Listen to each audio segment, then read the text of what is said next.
100 বছর আগেই মুসলমানদের এখানে কোনো অস্তিত্ব ছিল না বাংলাদেশে।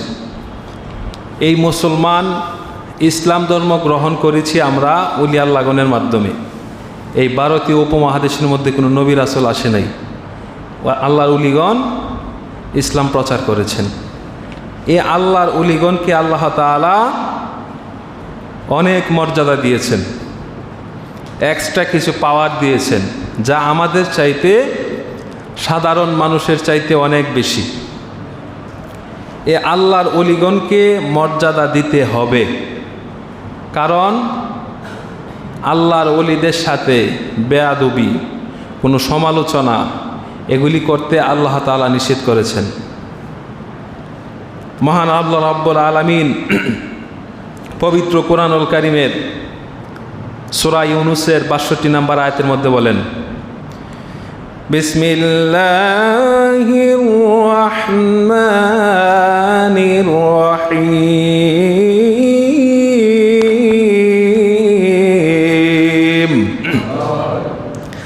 আলা ইন্না আউলিয়া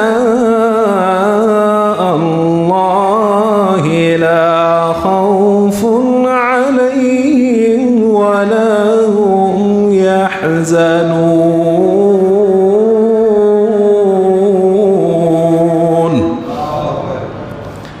আমার আল্লাহ রাব্বুল আলামিন পবিত্র কোরআনুল কারীমের সূরা ইউনূসের ৬২ নম্বর আয়াতের মধ্যে বলেন, আলা হরফে তাম্বি, আমার আল্লাহ রাব্বুল আলামিন দুনিয়ার মানুষদেরকে মনোযোগ আকর্ষণ করার জন্য হরফে তাম্বি ব্যবহার করেছেন। আমার নবীজি বলেন, আলা সাবধান, ইন্না হরফে তাকিদ, এটাকে গুরুত্ব দেওয়ার জন্য আমার আল্লাহ রাব্বুল আলামিন ইন্না শব্দ ব্যবহার করেছেন।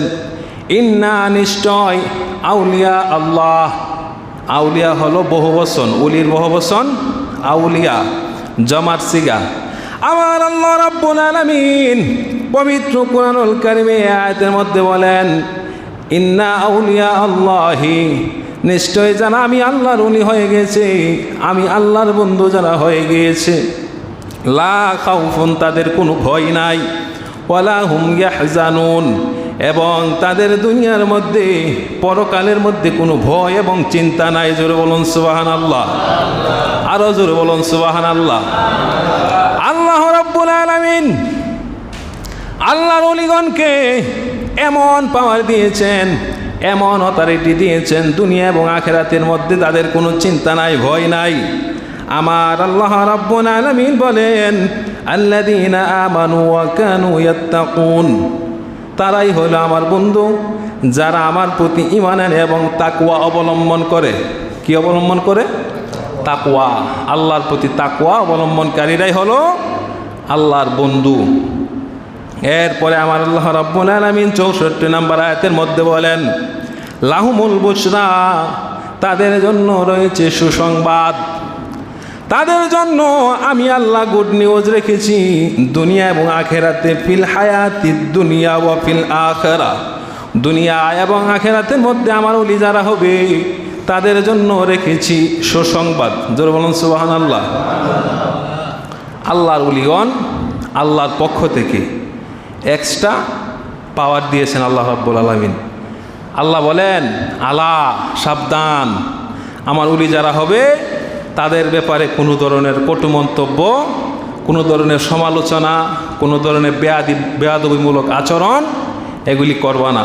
যদি করো, আল্লাহ রাব্বুল আলামিন বলেন, আমি ওই বান্দার বিরুদ্ধে, ওই লোকের বিরুদ্ধে আমি আল্লাহ ডাইরেক্ট যুদ্ধ ঘোষণা করি। জোরে বলুন নাউজুবিল্লাহ।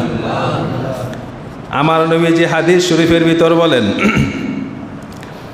আমার নবীজি বুখারী শরীফ ২য় খণ্ড ৯৬৩ পৃষ্ঠা, হাদিস নং ৬২৫৩ নম্বর হাদিস, আমার নবীজি হাদিস শরীফের ভিতর বলেন, আন আবি হুরায়রা রাদিয়াল্লাহু তাআলা আন قال قال رسول الله صلى الله تعالى عليه وسلم إن الله تعالى قال من أعدى لي وليا فقد آذنته بالحرب। জোরে বলুন সুবহানাল্লাহ।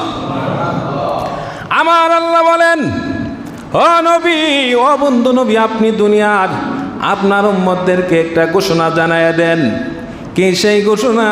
মান আদালি ওয়ালিয়ান, আমার ওলির সাথে যারা গাদ্দারি করবে, আমার বন্ধুদের সাথে যারা বেয়াদবি করবে, আমার বন্ধুদের সমালোচনা যারা করবে, ফাকাদ আযানতুহু বিল হারব, আমি আল্লাহ নিজে ওই বান্দার বিরুদ্ধে ডাইরেক্ট যুদ্ধ ঘোষণা করে দেই।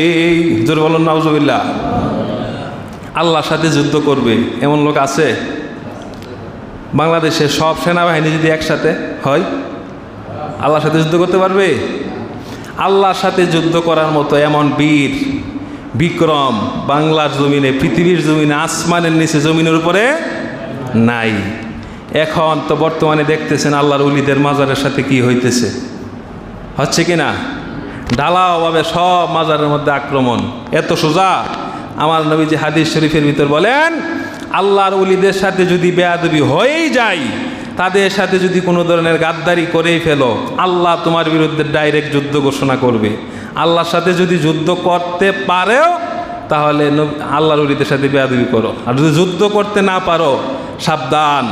আল্লাহ রাব্বুল আলামিন পবিত্র কোরআনুল কারীমের সূরা ইউনূসের ৬২ নম্বর আয়াতের মধ্যে প্রথম শব্দ ব্যবহার করেছেন আলা, সাবধান সাবধান।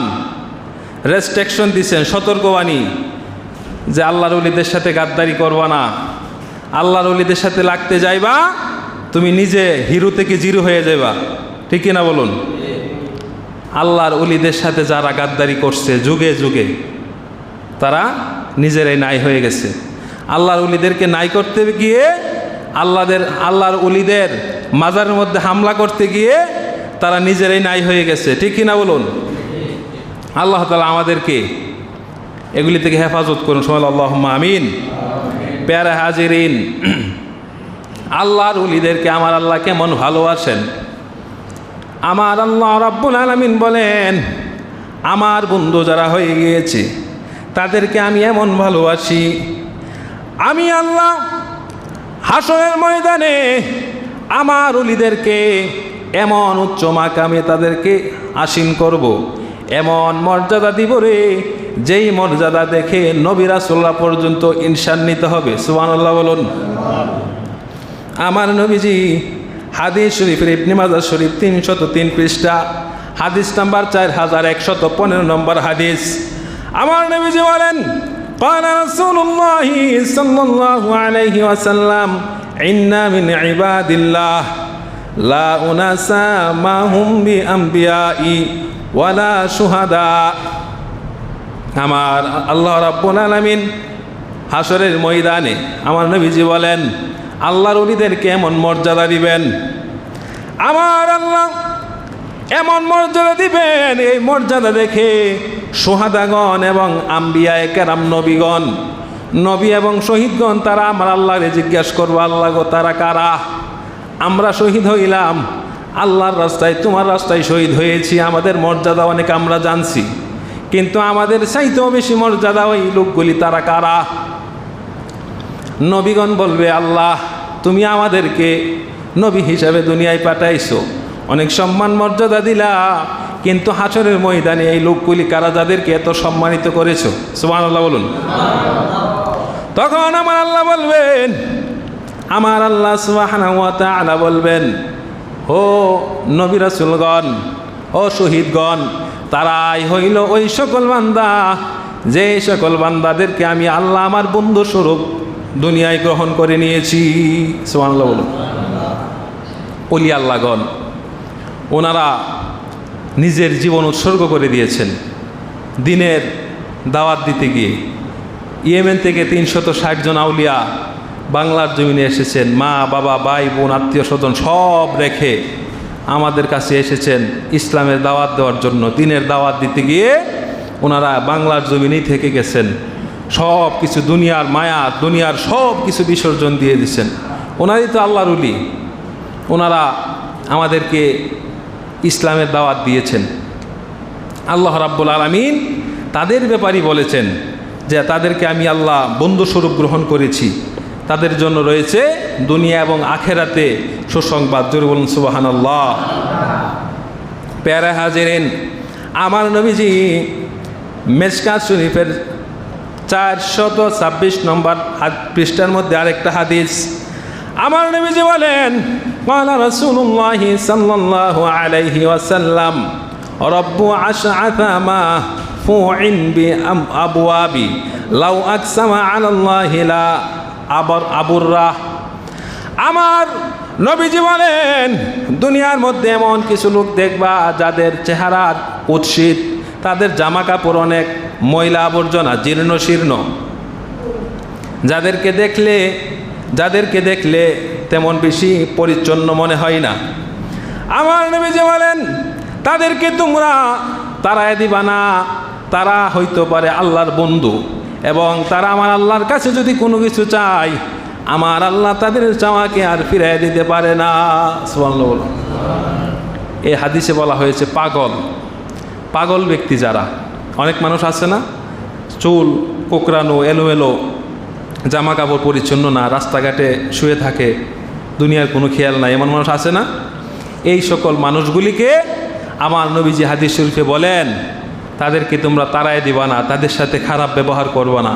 তাদের মধ্যে এমন কিছু লোক আছে যারা যদি আমার আল্লাহর কাছে কোনো কিছু চেয়ে বসে আমার আল্লাহ ফিরায় দেয় না, তাদের চাওয়াকে আমার আল্লাহ কবুল করে নেই। সুবহানাল্লাহ বলুন। এখন রাস্তাঘাটে অনেক সময় দেখা যায় পাগলদেরকে মানুষ মারধর করে, অত্যাচার করে, আছে না নাই? এগুলি করবেন না। পাগল ব্যক্তি সে কোন হালে কোনভাবে চলাফেরা করে আপনি আমি নাও বুঝতে পারি, ঠিক কিনা বলো? অনেক মানুষ আছে দুনিয়ার কোনো হাল নাই, তাদেরকে বলা হয় মাজুব হালত। দুনিয়ার তাদের উপর শরীয়তের কোনো আইন নাই, নামাজ রোজা হজ জাকাত এগুলি আইন তাদের উপরে নাই, তাদের দুনিয়ার কোনো খেয়াল নাই, তাদের নামাজ না পড়লেও কোনো সমস্যা নেই, তাদের উপর নামাজ ফরজ না। এই সকল মানুষদেরকে মারধর করবেন না, তাড়াই দিবেন না, কোনো কিছু চাইলে পারলে দিবেন, না হয় তার সাথে ভালো ব্যবহার করে তাকে বিদায় করে দিবেন। পারবেন তো ইনশাআল্লাহ?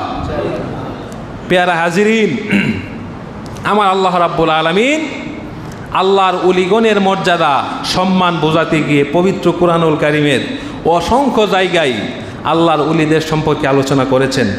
পেয়ারা হাজিরিন, সূরা কাহাফের মধ্যে আমার আল্লাহ রাব্বুল আলামিন এক আল্লাহর উলির সন্ধান, আল্লাহর উলির একটা ঘটনা বর্ণনা করেছেন। এই আল্লাহর উলিগণকে আমার আল্লাহ এমন কিছু এক্সট্রা পাওয়ার দিছে, যেই পাওয়ারগুলি, যেই ক্ষমতাগুলি, যেই এলেম নবী রাসূলগণকে আল্লাহ দেয় নাই। আবার নবী রাসূলকে যে এলেম দিয়েছেন এই এলেমগুলি উলি আল্লাহগণকে দেয় নাই। উলি আল্লাহগণের কাছে একটা এলেম আছে, এই এলেমটার নাম হইল ইলমে লাদুনি। এটা এলেমটার নাম কি? ইলমে লাদুনি। এটা মাদ্রাসায় পড়াশোনা করে, কলেজ ভার্সিটিতে পড়াশোনা করে এই এলেম অর্জন হয় না। এটা আল্লাহ প্রদত্ত সরাসরি একটা এলেম। এই সম্পর্কে আমার আল্লাহ রাব্বুল আলামিন সূরা কাহাফের মধ্যে আলোচনা করতেছেন। আমার আল্লাহ রাব্বুল আলামিন বলেন, ওয়া ইয ক্বালা মূসা লিফাতাহু লা আবরাহু। আমার আল্লাহ রাব্বুল আলামিন বলেন, হে মূসা, তুমি আমার নবীকে একটা ঘটনা বর্ণনা করতেছেন, আপনি স্মরণ করুন মূসার কথা। আমার আল্লাহ রাব্বুল আলামিন মূসা নবীকে জলিল কদর পয়গাম্বর স্বরূপ দুনিয়ায় পাঠাইছেন। মূসা নবী বনি ইসরাইলের মধ্যে আলোচনা করতেছেন, বনি ইসরাইলের কিছু সংখ্যক লোকের সাথে কথা বলতেছেন। কথা বলার সময় বনি ইসরাইলের এক লোক জিজ্ঞেস করলো, হে নবী মূসা, আপনাকে এত জ্ঞানী মনে হয়, আপনি যুগশ্রেষ্ঠ এত বড় জ্ঞানী লোক, আপনার চাইতে আরও জ্ঞানী লোক এই জামানার মধ্যে আছে কিনা আমরা জানতে চাই। কে লোক? জ্ঞানী লোক। মূসা নবীর চাইতে আরও জ্ঞানী আছে কিনা তা জানতে চাইলেন। মূসা নবী বলেন, না, আমার চাইতে কোনো জ্ঞানী লোক আর নাই। এই কথাটা আল্লাহর পছন্দ হয় নাই। আল্লাহ বলেন, মূসা, জ্ঞানের কোনো শেষ নাই, জ্ঞান সকল কিছুর জ্ঞানের মালিক হইলাম আমি আল্লাহ। আমি আল্লাহ যাকে ইচ্ছা করি তাকে দিনের জ্ঞান দেই। তুমি এই জামানার মধ্যে সবচেয়ে বড় জ্ঞানী দাবি করেছ, তোমার চাইতে এর চাইতে আরও বেশি জ্ঞান দিয়ে আমি এক বান্দাকে তোমার জামানায় পাঠিয়েছি। জোরে বলুন সুবহানাল্লাহ। মূসা নবী বলেন, আল্লাহ, আমি হইলাম এই জামানার নবী, আমার চাইতেও আরও জ্ঞানী লোক আছে এই জামানায়, আমি জানতে চাই এবং তার সাথে দেখা করতে চাই। আল্লাহ, তুমি তার ঠিকানা দাও আমারে। আমার আল্লাহ রাব্বুল আলামিন বললেন, ফালাম্মা বালাগা মাজমাউ বাইনিহিমা নিসাআন হুতাহুমা ফাত্তাখাযা, হে মুসা যাও যাও যাও, তুমি এই দিকে যাও, যাইতে যাইতে যাইতে যাইতে যাইতেই থাকবা। যাওয়ার সময় সাবিলাহু ফি বাহরি সারাবা, তুমি যখন যাইবা সাথে একটা মাছ নিয়ে যাইবা, মৃত একটা মাছ। মাছটা নিয়ে যাওয়ার পরে তুমি যখন রাস্তা দিয়ে যাইতে থাকবা, যেই জায়গার মধ্যে গিয়ে তোমার সাথে থাকা মাছটা জীবিত হয়ে সাগরে চলে যাবে, এই জায়গার মধ্যে আমার এই বান্দার সাথে তোমার সাক্ষাৎ হবে। জোরে বলুন সুবহানাল্লাহ। তখন মুসা নবী একটা মাছ, তাফসীরের মধ্যে আসছে কই মাছ চিনেন? কই মাছরে ফ্রাই করছে, মানে ভাজি করছে, ভাজি করে সাথে নিলেন যে রাস্তায় খাবো, আর আমার আল্লাহ যেহেতু বলছে একটা মাছ নেওয়ার জন্য মাছটাও নেই, রাস্তায় যদি খিদা লাগে মাছটা খাবো।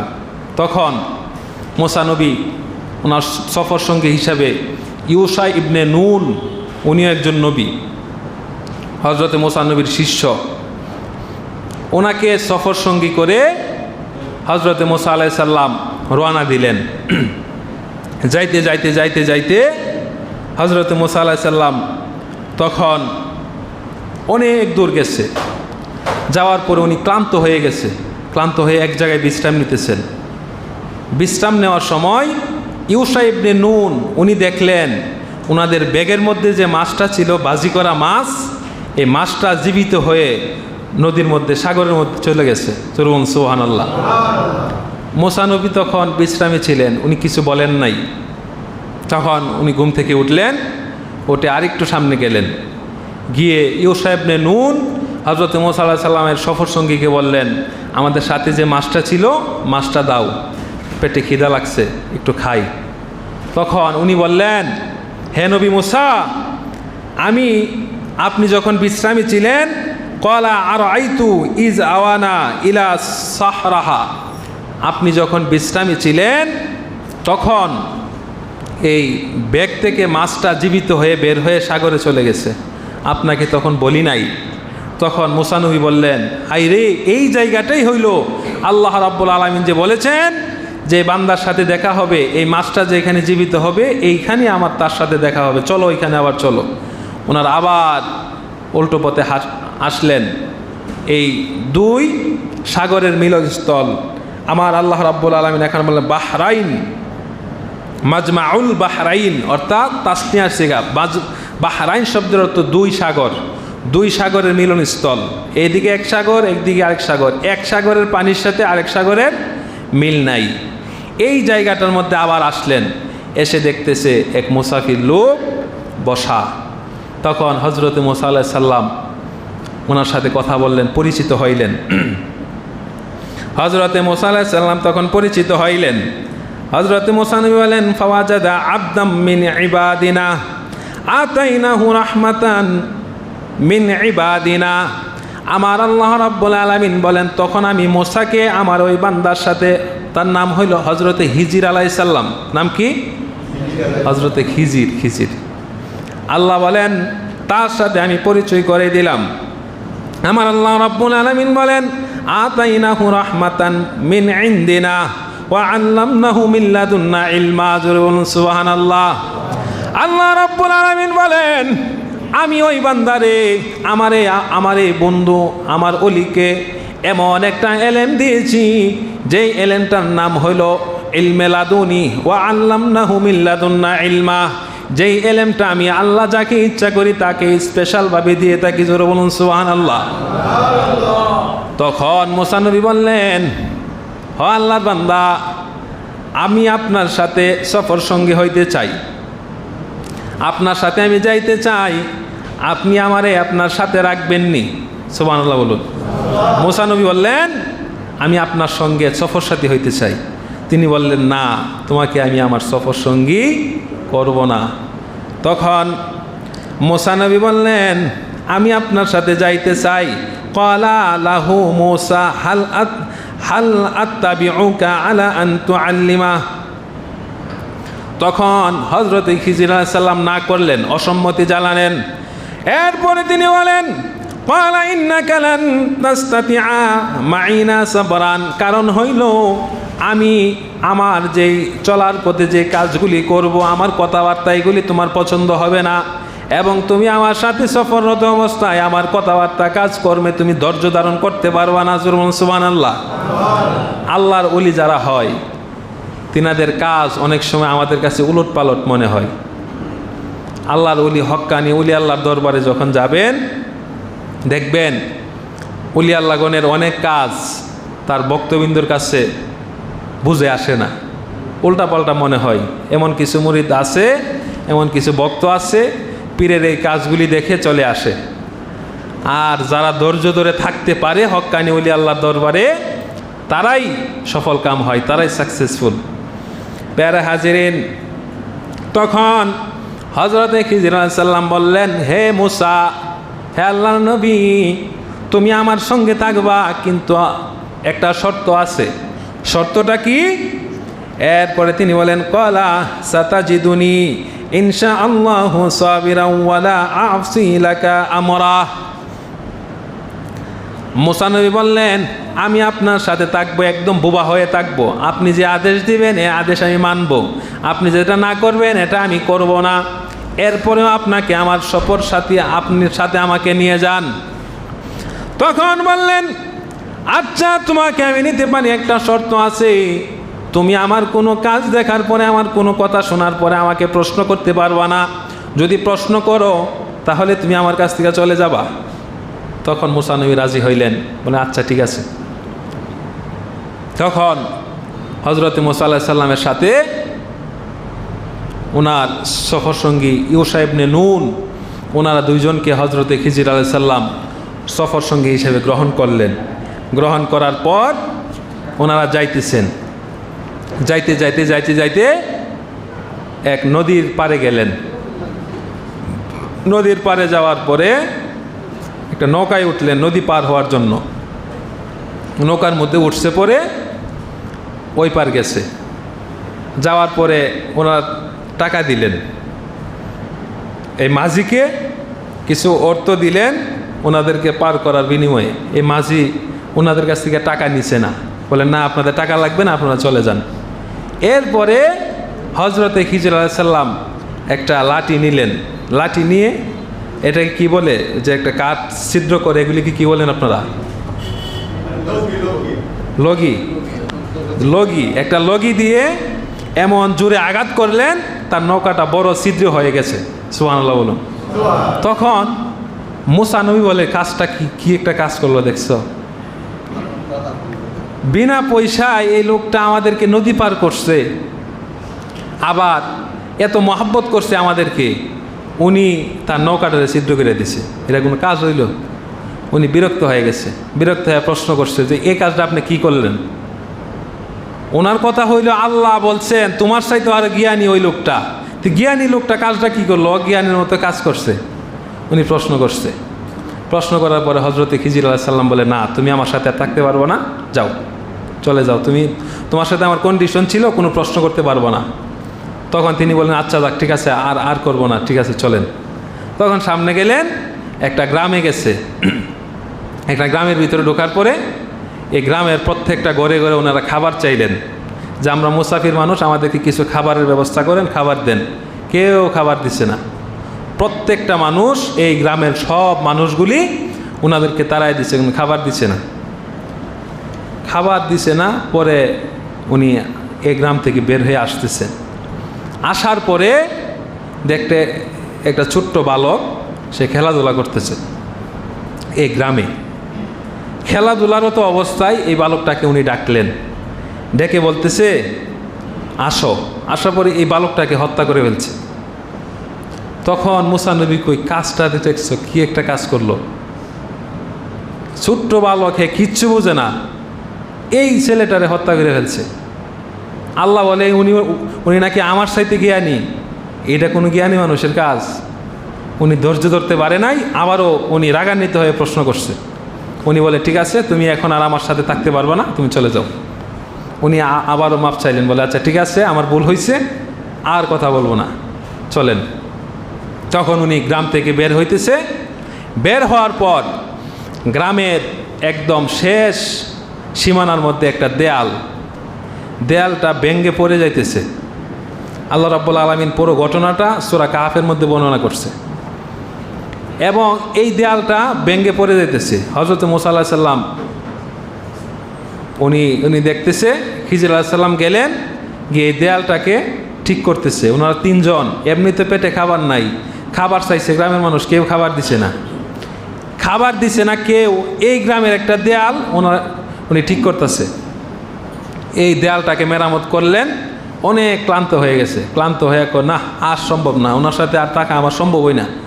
উনি এত বড় জ্ঞানী লোক, আল্লাহ বলছে আমার সাথে জ্ঞানী, ওনার কাজগুলি সবগুলি কাজ ও অজ্ঞানী কথা, মানে অজ্ঞানী ধরনের কাজ করতেছে, এটা আর আমার দ্বারা সম্ভব না। মুসা নবী তো এমনি রাগান্বিত, খুব রাগী ছিলেন। উনি আজরাইল আলাইহিস সালামের একটা থাপ্পড় মারছে, চোখ ফালাই দিছে। উনি ছিলেন সব নবীগণের মধ্যে সবচেয়ে বেশি রাগী মুসা আলাইহিস সালাম। উনি এত রাগের ভিতরে 3টা ঘটনা উনি ধৈর্য ধারণ করছে। এরপরে উনি বলতেছে আর আমার দ্বারা সম্ভব না।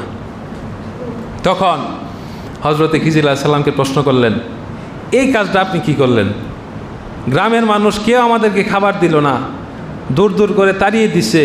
এই গ্রামের একটা দেয়াল, এটার আপনি মেরামত করছেন, আমাদের পেটে নাই খাবার, এমন অবস্থা, এটা এত কষ্ট করে দেয়ালটা ঠিক করছেন, কোনো বিনিময় নিলেন না, এই কাজটা কি করছেন আপনি?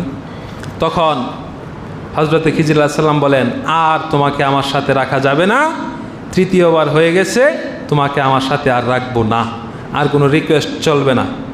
তখন মুসা আলাইহিস সালাম বলেন, ঠিক আছে আমি চলে যাব।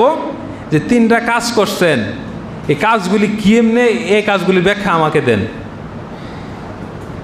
একটা কাজ হইল নৌকা ছিদ্র করছে, নৌকাওয়ালা মাঝি এত ভালো ব্যবহার করার পরেও নৌকার ছিদ্র করে দিছে। 2 নম্বর কাজ হইল একটা ছোটো বালক হত্যা করছে। 3 নম্বর কাজ, এই গ্রামের, যে গ্রাম থেকে ওনারা বের হইতেছেন, এই গ্রামের একটা দেয়াল মেরামত করছে। এই 3টা কাজের ব্যাখ্যা বলে, ঠিক আছে আমি 3টা কাজের ব্যাখ্যা তোমাকে বলে দেই, আর তুমি আমার কাছ থেকে চলে যাও, তোমাকে আর আমার সাথে রাখবো না।